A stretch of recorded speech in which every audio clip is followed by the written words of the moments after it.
Bea Cukai kini menjadi sorotan masyarakat. Pasalnya banyak oknum petugas Bea Cukai yang dinilai memberikan pelayanan kurang baik terhadap masyarakat.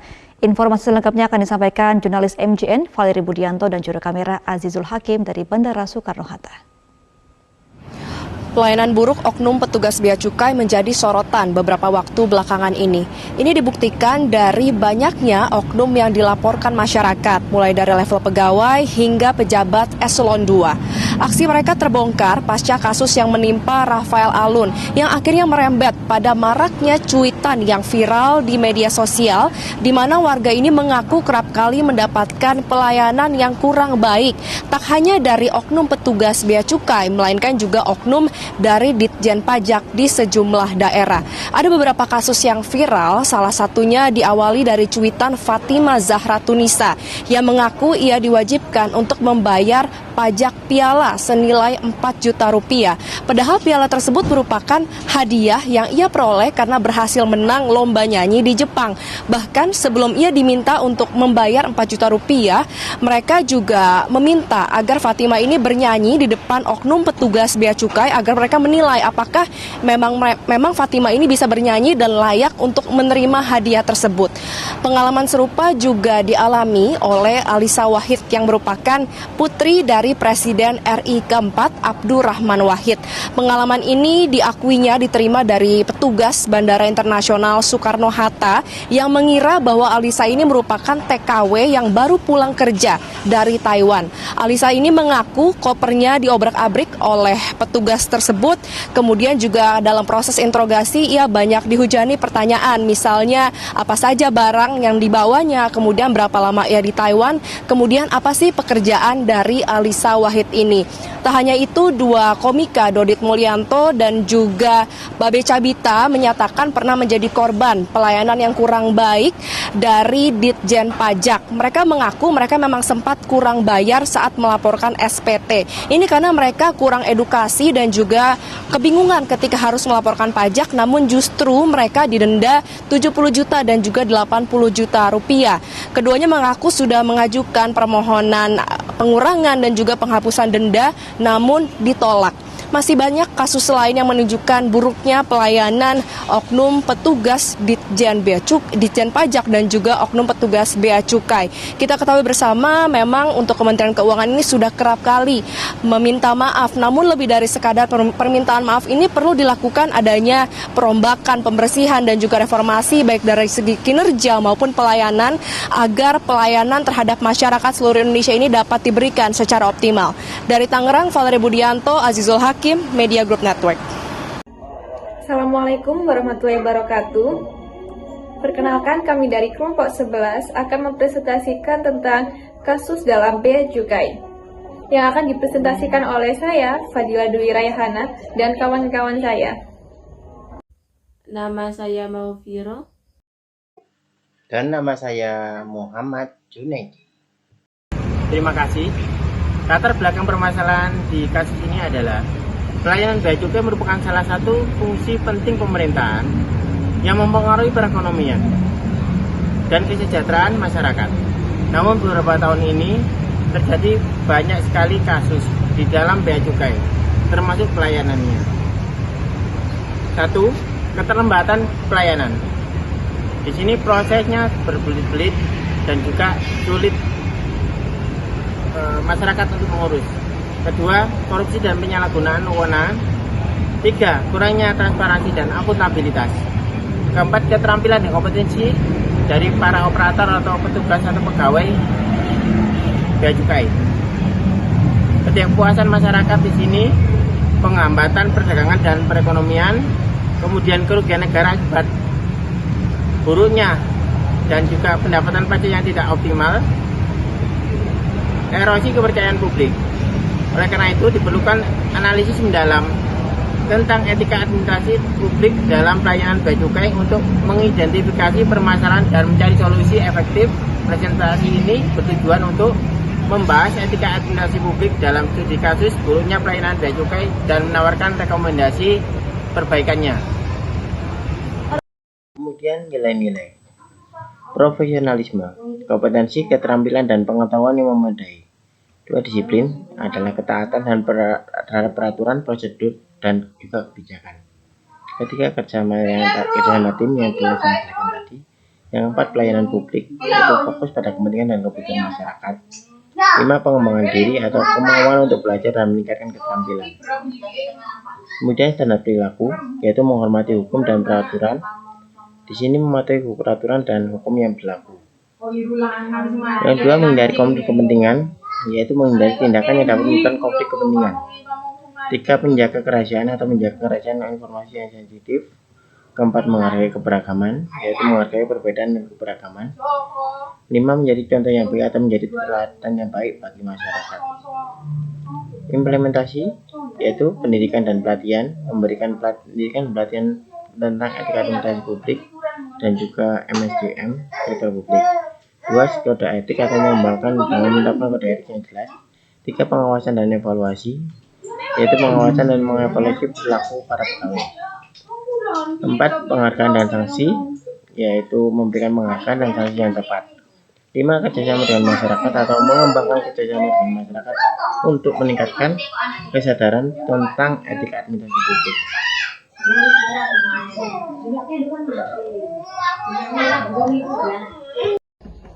Permasalahan utama dalam pelayanan bea cukai.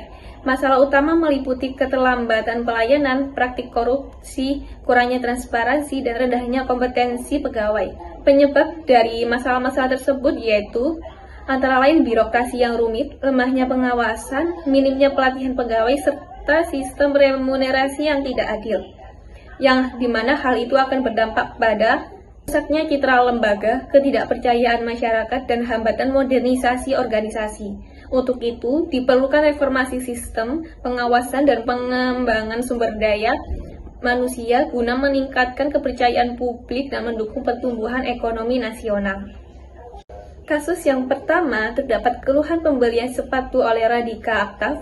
Beliau sedang melakukan pembelian melalui perusahaan jasa titip, yang dimana beliau melakukan pembelian sebuah sepatu olahraga impor yang dikenakan harga bea cukai sebesar 31 juta, dan harga tersebut jauh di atas harga yang sebenarnya. Kasus yang kedua, terdapat kasus penagihan ratusan juta rupiah untuk alat pembelajaran siswa tunanetra di SLBA Pembina Jakarta, yang sebenarnya barang tersebut adalah berstatus barang hibah. Kasus yang ketiga, yaitu keterlambatan barang impor berupa mainan untuk keperluan konten oleh seorang influencer Medi Renaldi yang tertahan di bea cukai selama 2 pekan. Kasus-kasus tersebut menunjukkan adanya tantangan serius dalam pelayanan Direktorat Jenderal Bea Cukai, yang dimana hal itu berdampak langsung pada kepuasan masyarakat dan aktivitas ekonomi. Meningkatkan transparansi dan akuntabilitas melalui teknologi informasi. Yang pertama, pemerintahan dan organisasi publik dapat menyediakan informasi secara transparan melalui situs web, portal transparansi, dan platform daring lainnya. Informasi yang dapat diakses publik meliputi kebijakan publik, anggaran, laporan keuangan, dan kinerja pemerintah.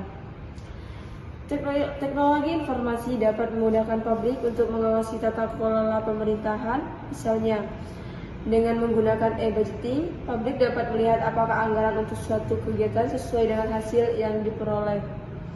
Yang kedua, teknologi informasi dapat meningkatkan efisiensi dalam pelayanan publik. Misalnya, dengan menggunakan sistem informasi terintegrasi, lembaga pemerintah dapat mengotomatisasi proses administratif dan mempercepat penyelesaian layanan publik. Yang keempat, teknologi informasi dapat memperkuat akuntabilitas melalui penerapan sistem monitoring dan evaluasi yang lebih efektif. Sistem pengawasan.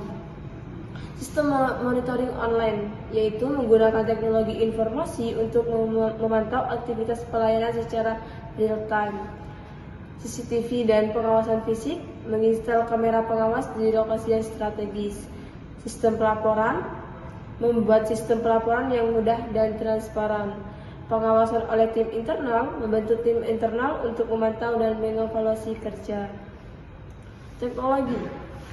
Sistem Informasi Manajemen atau SIM, mengintegrasikan data dan proses. Teknologi blockchain, meningkatkan keamanan dan transparansi. Analisis data, menggunakan analisis data untuk mengidentifikasi pola dan penyimpanan. Aplikasi mobile, mengembangkan. Ada sistem pengawasan yang mana sistem monitoring online menggunakan teknologi informasi untuk memantau aktivitas pelayanan secara real time, dan ada CCTV dan pengawasan fisik, menginstal kamera pengawas di lokasi yang strategis. Sistem pelaporan, membuat sistem pelaporan yang mudah dan transparan. Pengawasan oleh tim internal, membentuk tim internal untuk memantau dan mengevaluasi kinerja. Ada manajemen, pengembangan keterampilan, gunanya melakukan pelatihan untuk meningkatkan keterampilan pegawai, evaluasi kinerja, melakukan evaluasi kinerja secara berkala, pengawasan dan pengendalian risiko, mengidentifikasi dan pengelola risiko, kebijakan dan prosedur, yaitu untuk mengembangkan kebijakan dan prosedur yang jelas. Ada teknologi, yang pertama sistem informasi manajemen atau SIM, yaitu mengintegritas data dan proses. Yang kedua ada teknik blockchain, meningkatkan keamanan dan transparansi. Yang ketiga ada analisis data, menggunakan analisis data untuk mengidentifikasi pola dan penyimpanan. Dan juga ada aplikasi mobile, menggunakan aplikasi mobile untuk memudahkan pelaporan dan pengawasan. Selanjutnya ada kerjasama, mengembangkan kerjasama dengan instansi lain untuk meningkatkan pengawasan, kerjasama dengan masyarakat untuk meningkatkan kesadaran, dan menyediakan saluran pengaduan untuk masyarakat. Dari permasalahan, seleksi dan rekrutmen pegawai berbasis kompetensi, pelatihan dan pengembangan keterampilan, evaluasi kinerja dan penilaian kompetensi, dan juga pengawasan dan pengadilan. Slide pertama itu. Assalamualaikum warahmatullahi wabarakatuh. Selamat datang teman-teman. Perkenalkan, nama saya Anarianto dari Prodi Administrasi Publik Umsida. Hari ini saya akan menyampaikan beberapa poin utama untuk menyambung video pada bagian kesimpulan serta kritik dan saran. Dari studi kasus di atas dapat disimpulkan bahwa Direktorat Jenderal Bea dan Cukai perlu melakukan introspeksi mendalam dan reformasi menyeluruh. Pelayanan pabrik harus berorientasi kepada kepentingan masyarakat, bukan hanya sekedar menjalankan prosedur tanpa empati. Jika tidak, keluhan-keluhan ini akan terus bermunculan dan public trust atau kepercayaan publik akan semakin terkikis. Kemudian untuk kritik dan saran, Direktorat Jenderal Bea dan Cukai seharusnya menjadi garda terdepan dalam memfasilitasi perdagangan lintas batas, bukan menjadi penghalang. Kasus-kasus yang mencuat ini menunjukkan betapa birokrasi yang kaku dan tidak peka terhadap kebutuhan masyarakat masih menjadi momok. Biaya masuk yang tidak masuk akal, penagihan yang tidak adil, dan penahanan barang yang berlarut-larut adalah cerminan dari sistem yang gagal memahami esensi pelayanan publik. Direktorat Jenderal Bea dan Cukai seharusnya berfungsi sebagai pelayanan masyarakat, bukan sebagai penguasa yang semena-mena. Untuk itu, Direktorat Jenderal Bea dan Cukai harus segera berbenah diri, mulai dari reformasi birokrasi, terkait penyederhanaan prosedur yang berbelit-belit. Kemudian ada transparansi dan akuntabilitas, di mana masyarakat berhak tahu bagaimana perhitungan biaya masuk dilakukan dan apa dasar hukumnya. Kemudian ada pelatihan dan pendidikan yang lebih baik mengenai pelayanan publik. Mereka harus memahami bahwa tugas mereka dalam melayani masyarakat dengan adil dan bijaksana, bukan sekedar menjalankan perintah tanpa mempertimbangkan dampaknya. Sekian dari kelompok kami. Terima kasih. Wassalamualaikum warahmatullahi wabarakatuh.